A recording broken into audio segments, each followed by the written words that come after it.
Recorded Books Incorporated presents an unabridged recording of The Scarlet Pimpernel by Baroness Orczy, narrated by Steven Crossley. Chapter 1. Paris, September 1792.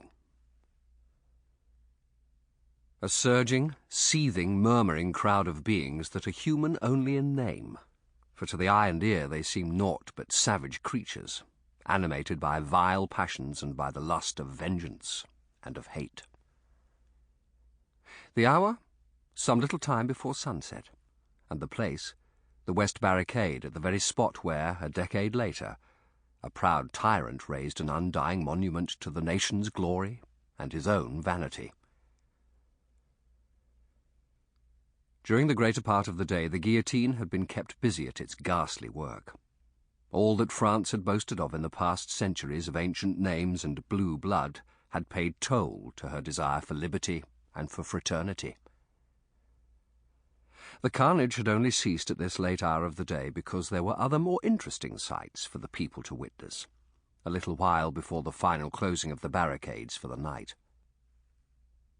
And so the crowd rushed away from the Place de la Grève and made for the various barricades in order to watch this interesting and amusing sight.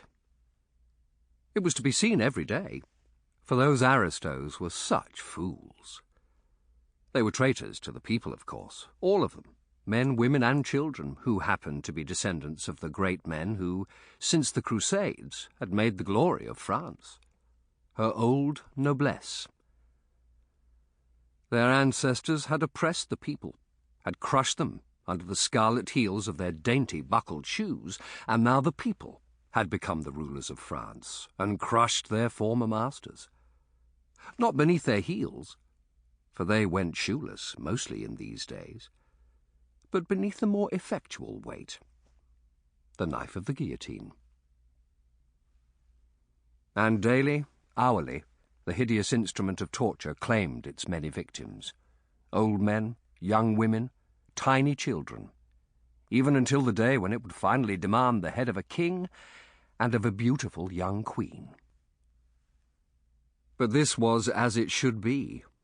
Were not the people now the rulers of France? Every aristocrat was a traitor, as his ancestors had been before him. For 200 years now the people had sweated and toiled and starved to keep a lustful court in lavish extravagance. Now the descendants of those who had helped to make those courts brilliant had to hide for their lives, to fly. Sample complete. Ready to continue?